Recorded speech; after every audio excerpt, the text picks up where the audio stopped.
Throughout the history of the Galactic Republic, the Sith were dedicated to overthrowing it and instilling themselves as rulers of the galaxy. Their attempts to rule the galaxy resulted in devastating conflicts that not only caused tremendous hardships on the Republic, but also on its guardians, the Jedi. Given the long-standing antagonism between the Republic and the Sith, how did the Republic ultimately come to deal with Sith philosophy from a legal standpoint?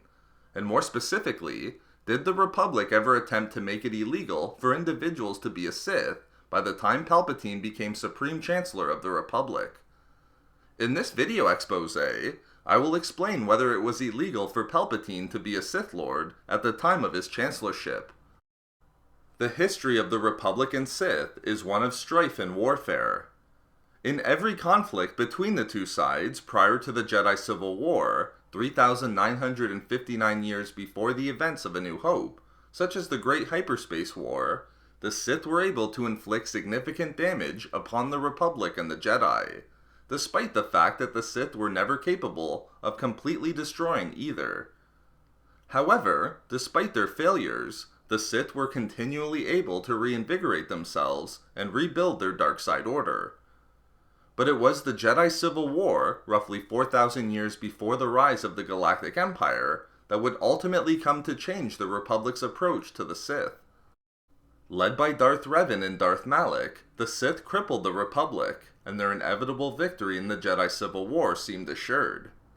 It was only due to Revan being redeemed back into the light and his defeat of Malak that the Sith were stopped and prevented from destroying the Republic and dominating the galaxy.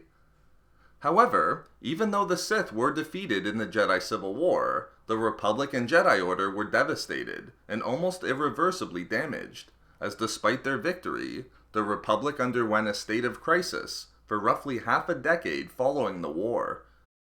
As a direct response to the crisis caused by the narrow Republic victory over the Sith, the Galactic Senate approved a piece of legislation 4 millennia before the rise of the Empire that banned the practice of Sith philosophy.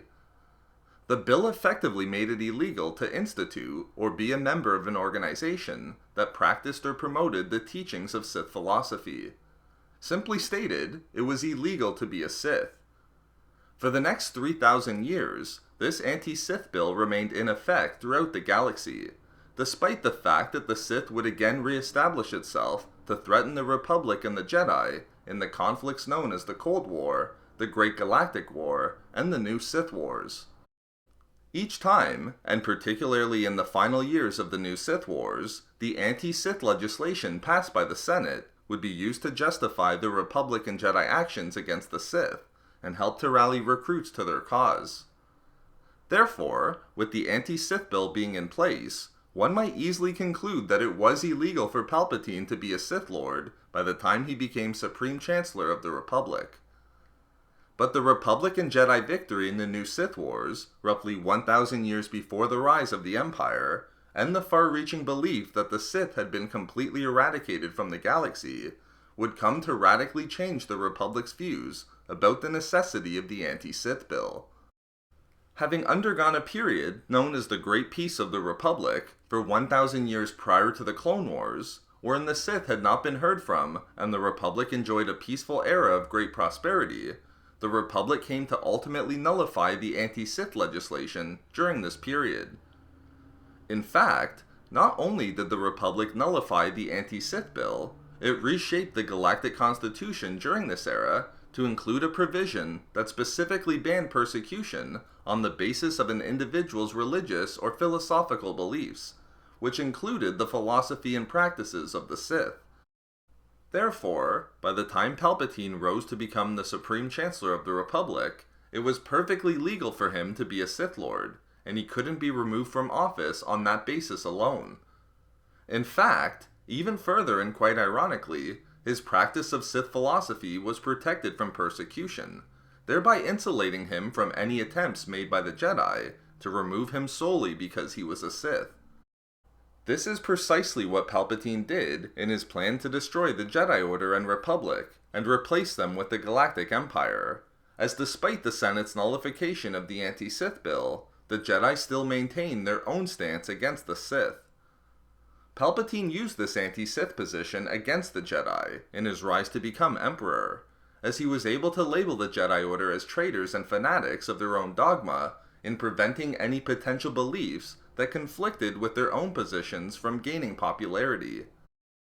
These machinations by Palpatine, in addition to the protections against philosophical persecution within the Galactic Constitution, was demonstrated within the Revenge of the Sith novelization.